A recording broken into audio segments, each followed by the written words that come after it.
जुले एडविन। आज मैं बताना चाहूँगा बौद्ध धर्म के प्रतीक ध्वज, पंचशील ध्वज भी कहा जाता है। पंचशील ध्वज के बारे में मैं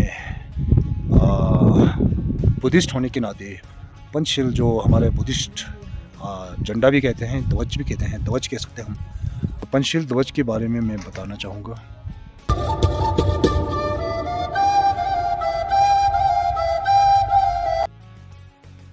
हम अक्सर जब हमारे गांव या बौद्ध इलाके में कहीं भी जब कोई हमारे धार्मिक गुरु पधारते हैं या उनके स्वागत के लिए निकल पड़ते हैं, बड़े हर्ष और उल्लास के साथ गाड़ियों के आगे 5 रंग के एक सुंदर झंडा लगा के हम गाड़ी लेके निकल पड़ते हैं रिम्पोछे के स्वागत के लिए। और जब वापस पहुंचते हैं तो हमारे गांव और मंदिरों में भी लहरा रहा होगा ये झंडा।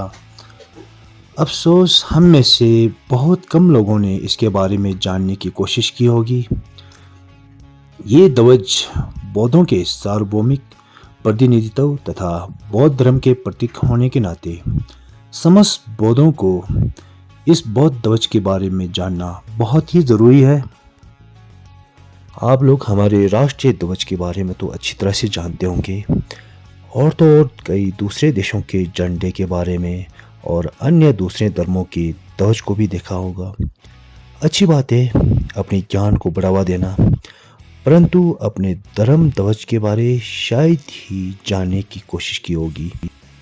जैसे हर एक राष्ट्र का अपना एक ध्वज होता है, उसी प्रकार हर धर्म हर संप्रदाय का अपना पहचान के रूप में एक चिन्ह होता है, जिसे हम लहराकर अपने पहचान का इजहार करते हैं।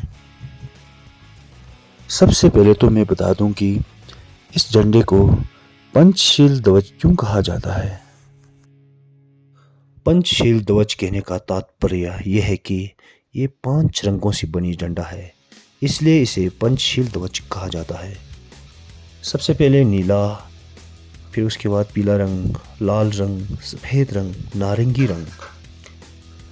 नीला रंग दया, करुणा, शांति का प्रतीक कहा जाता है। तने वारिकल सुंगना चमदंग निजे की तक्षाई नो सुंदो।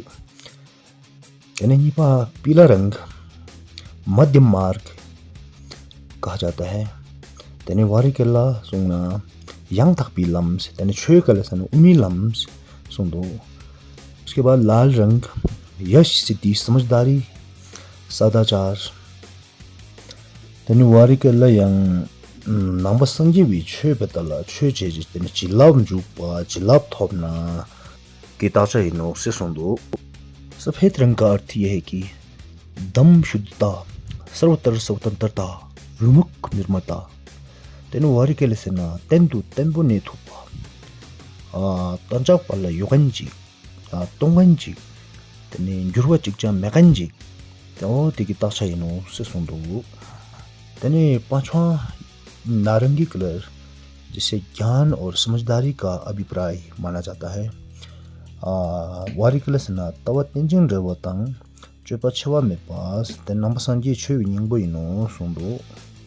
और ये सभी रंगों का सम्मेलन करने वाले पट्टी, ये सभी रंगों का एकत्रित करने वाली रोशनी का सार यानी बुद्धिमत्ता से परिपूर्ण।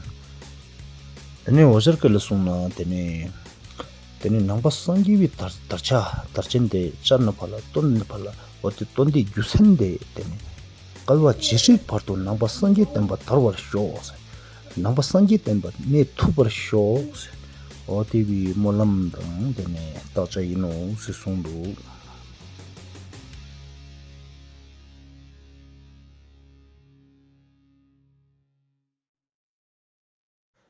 अब हम जानेंगे ये ध्वज कैसे और किस अनुरूप की आवाज़ से बनी थी। ये ध्वज ना किसी क्षेत्रवाद संस्कृति के आधार पर बनी थी, ना किसी धर्म किसी जात पात के आधार पर बनी थी।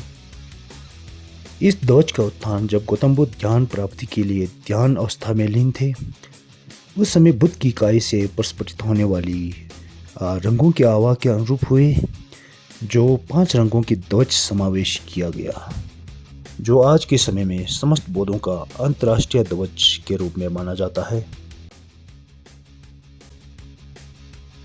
अब हम जानेंगे इस ध्वज का रचयिता कौन है और कहां पर बनाया गया और पहली बार कब लहराया गया। इस ध्वज की मूल रचना सन 1885 में श्रीलंका कोलंबो में हुई थी। बौद्ध ध्वज सर्वप्रथम 28 मई 1885 को बुद्ध जयंती के दिन श्रीलंका में लहराया गया था।